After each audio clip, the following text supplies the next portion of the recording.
This week I prepared my green card application based on my EB2 national interest waiver petition approved. So if you want to know how I pulled this together and what documents you should include for your green card application, stay tuned. Hi my international friends, how are you doing? This is Stella here again. So if you have been watching the Visa Bulletin every month, you've probably seen that for the last 6 months, I think it was actually September was the last update that actually moved for a long time, the Visa Bulletin. So the priority dates were not moving at all, and I had not been able to apply for the green card yet because the priority date was not current for me.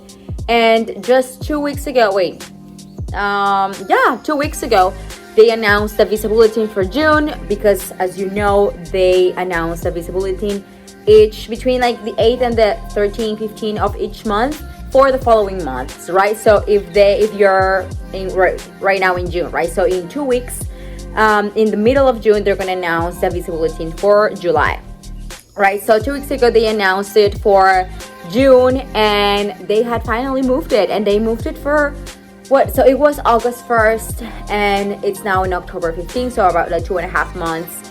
And then the other charge is in November. So they actually did move a lot, and it finally moved for me for my own priority date.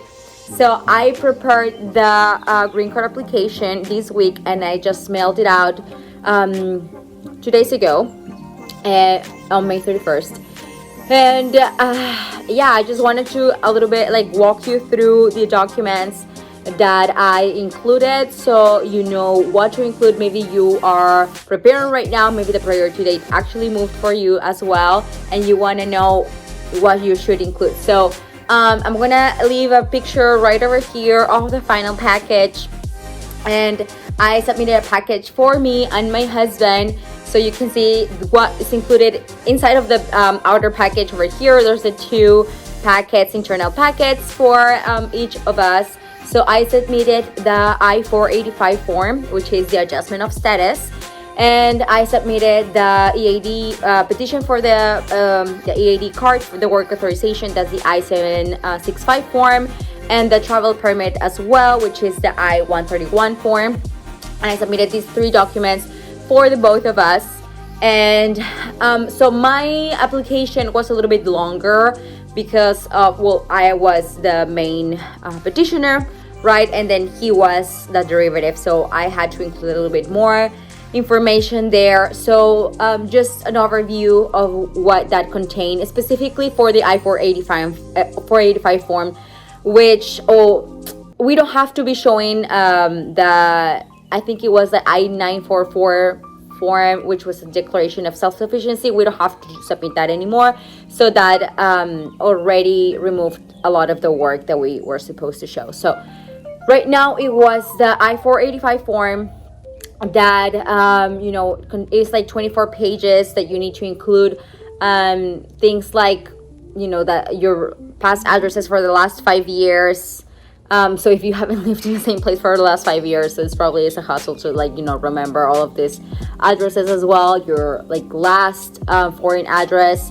Of course, this is for people who are changing status in the United States, right? So if you are submitting this, you're in the United States, you're probably in H-1B and F1 and F2. This is what you are supposed to be sending to USCIS, right? You have to fill out your certifications, your skills. So this should probably be a little bit easy if you're just using your CV as well. The information that you have there, you can just put it on there. Anything else? These are a bunch of questions. I mean, this is pretty long, and some of them, the last pages are about just yes or no questions. So the last one should be a little bit more straightforward. Some of the questions as well were about your assets in total, your liabilities in total, and you have to mark some of the options that they give you there in amounts.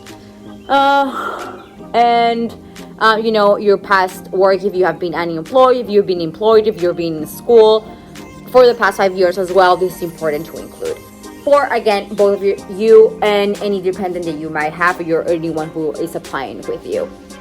So you have to fill out this form exactly for everyone who is in your package. Children or spouse, or if you've been married before too, all of this information you have to be included here as well. Birth certificate, if you've been born in a place where you don't speak English, which is most of us, you have to do a certified translation. This does not need to be like if you submitted this for like a long time ago. Like I had a certified translation from last year. There's no limit or like expiration date for that, so you can use that from any time that if you have one from before. If not, you can ask for one. If you know any certified translator, you can ask for this maybe in your country. I did this and it was a lot cheaper. It was probably like $20 per translation, so that's not bad at all. And then the medical exams as well, the I-693 form, which these need to be sealed in an envelope. Do not ever open this. This is for USCIS to open only. So I mean, just to give you an overview as well of like the cost, depending on where you're at, I feel like these have increased a lot too, but it costs a lot, around like $400 per person to do this if you are bringing all of your vaccinations. That's what it was for me. I just did it last week. So I submitted a record of my vaccines, and I had already done like a few vaccines for me and my husband as well last year. So I submitted this record summary as well. And then, I think I needed to do 2 vaccines. My husband needed to do like 3-4 vaccines. And you have the option to, this is a very good tip. So if you are in the medical examination there, like in the institution, and then they want you to do the vaccines, and it's probably going to be very expensive there. So some of the vaccines were like $100 or $120. $45 was the cheapest one. So a guy there, a nurse, was told us basically like this, like very expensive, you should go to the health department. And we checked online on the county, and then we went there, and it was like $22 for the first vaccines and $60 for any other. So basically what it was going to cost him, $300 in this health institution, it cost him $60, $70 in the health department. So you should do that if you, you still need to do the other exams like the lab work, but the vaccines, there is a way. If you don't have all of your records and you still need to get some of them, this is something that you can do just to decrease the cost, because just all of the USCIS paperwork is like more than $2,000 per person. If you're submitting all of these like 3 forms, there are no longer free, especially the work authorization and the travel permit are no longer free if you're going to be sending your I-485 form. This used to be free up until last year, but not anymore. So now it costs like $890 per person extra. The I-485 form is $1,440. So you do the math. So I paid $2,330 for me, $2,330 for my husband. That's like $4,660 for just the forms to USCIS, plus $400 for me, $400 for him. So that's $800 more. So that's $5,200 total, almost $5,300. So this is what it would cost you if you do all the 3 forms, if you're 2 people, and if you're doing the medical examinations, and if it's in your area, it costs around like the same thing, right? So what I also did was I went into the website for approved surgeons, civil surgeons, and I started, I put my zip code, and then I started calling everyone who was there in the area. I probably called 10 places just to compare the prices. There were some that was like $500, $600, and I called this place specifically because it was from $300 to $600. So I decided to go for what was the cheapest, like as base price, and I was able to get, mine was $365, so a little bit below $400, and then my husband was $315 there, plus the extras of the other vaccines that he needed to get somewhere else, so it was like around $400. So So $365 and $400, $405 for him. So that's about how it is. So that's something that maybe you can do as well. Just start calling at least, yes, a top 10 of the civil surgeons are listed there in the USCIS websites. I can list it over here, so you can just like put your zip code there and start calling and compare prices, just to make sure that you are getting you're comparing price and that you're able to get the cheapest one, because I mean, we're already paying so much for the forms. Okay, so that's for that. And what else did I add? So yeah, the birth certificate, copy of my visa, any change of status that I've had. I did have the F1 and F2, the change there. So I showed that, my I-20s for my F2, and then all of my I-20s as an F1, which were so many, because I went to, to undergrad and then graduate school here, and then I did CPT, OPT, STEM OPT. So I included all of those I-20s just in case, just to show them that all of those work authorizations were approved by the school. And I included my I-90 form, I-94 form, of course. And I included my taxes from 2023 and 2024, an employment gap letter as well, just to explain kind of like why, I haven't been working. And the birth certificate of my spouse, marriage certificate. And then for the other forms, I included the main form, I-765 form, which is 7 pages. That's not too bad. And I showed about like my past EAD cards, because I had already had EAD cards, 3 in the past. And I showed as well, again, a copy of my passport, a copy of your passport for sure, for the I-485 form as well, and copy of my I-94 form too, and 2 photos per form. So, there should be a passport style, so like 2x2. And I included 2 photos per form, so 2 per the I-485 form, 2 per the I-765 form, and the 2 for I-131 form. So 6 total for me, 6 total for my husband, so 12 pictures, 12 photos total. And then I also had it, oh my gosh, this is, I swear, the most painful request USCIS can ask for is to use a pencil to write your name in the back of the photo. Like, it was just so impossible. I tried like maybe 20 times per photo, and then I tried not to emboss it as well, because that would ruin the picture. So you should include that. And yes, I don't know why it needs to be pencil. And unless you have a special pen that doesn't really the ink doesn't stain the picture, or doesn't ruin or damage the photo. Yeah, so that as well. So that too. So 2 photos for that. And then for the I-131 form, it's about like 14 pages. It's a bit longer. And I feel like it has definitely increased because of the different travel permits that there is now with TPS and the refugees and asylum. So there were you'll see the questions that they're going to be pages that are you're not even going to have to answer, because they don't pertain to you.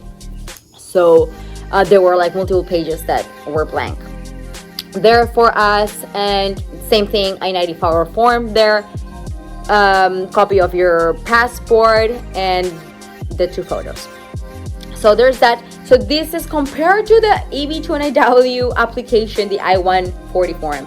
This was nothing, I swear. It was a lot of work, typing all of that with all of the forms for me and my spouse, and all of these his addresses from his country, right? So, but compared to the work that we've done for the I-144 form, if you've already done that, it was nothing.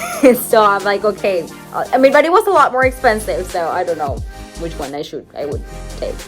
And now for my spouse, so same with the birth certificate, the 2 photos, the copy of the passport, the copy of his current visa. He had been here under other visas before, so a copy of those visas too, and the medical examination, And that's it. I think especially for him it was only like 11 items there. And then again for the I-765 form, the I-1431 form, similar to me, I-94 form, passport, 2 photos. Yes, and then that's it. And then the same for I-131 form. So this one's a lot more straightforward. It didn't really take me a lot. It just took me a lot to find the I-20s as well. Oh, and I added the I-20s for him because he is an F1. So that's what took me longer, to kind of like making copies or having to reprint stuff. Didn't print well, and that was to take longer. And then what took longer, and kind of like just like really categorize everything and make sure that I'm not missing anything. Do not ever miss a signature, ever. They will for sure return your package. So get that. So sign every single form. You can include also a cover letter per package, like for you or your dependents, kind of like just to show under what base you are applying, and what's kind of like the list of documents that you are submitting in the package. I also submitted in my I-485 form, I just remember, a copy of my approved I-144, my EB2 NIW, so they know under what base I am applying for the green card and the adjustment of status. So yeah, you should add that for the cover letter for you and your dependents, and I think that should be it basically. So for packaging, this is a little bit different from how I did the I-140 form, because I sent mine with premium processing to the service center, Texas Service Center, and if you can see here, there's absolutely no clips, no binders, nothing. It was just like a separation with paper color per, like, you know, to divide the sections, because they're supposed to just like take it out of the main packaging and then just start scanning. So they don't want you to use absolutely anything if you're sending it to the service center. But here for the adjustment of status package, I actually sent it to a lockbox. So here it is recommendable to do not punch hole your paperwork or use the staples, none of that. It still needs to be able to like separate the pages. So they are okay with clips and binders, like clip binders as you can see here. And I was able to put like all of the package, so like all of these 3, if you see here, there's like 3 for me, 3 for my spouse, and then all of that goes into one main folder, and that it's like clearly labeled with what contains in the folder or in the envelope, the class envelope here, and then these 2 envelopes go into the outer envelope here that I got at Staples. It's this material. It's like a little bit like plastic. I forgot about it. I'll add it here too with bubbles in it. And then I added a label outside of it. I guess my mistake with like the number of the PO box, because the USPS couldn't find it. And this one only costs, I mean, I already had the clasp envelopes, but the outer envelope cost me like $5 at Staples, and then when I sent this to USPS, it was only like $14, $15. So actually it's like $14.30 something. So that's not expensive at all. So that was good. And that right now is on its way to the USCIS lockbox. So hopefully it will all go well. I will try to expedite the process though with the EAD card especially. So let's see how it goes with that. I can keep you updated in the next month. So I really hope this was helpful to give you an idea of what it was, and just to get you started in your own application. I wish you the best luck for you in your own application. And if you're still doing the EB2 NIW, fingers crossed that you get all of the application approved. If you ever need more personalized guidance in your own application, want me to review your either petition letter, your documents, your full package, I'm here to help you. So drop me a message in the contact email over here, and then I can help you with any service. See you in the next video. Ciao, ciao.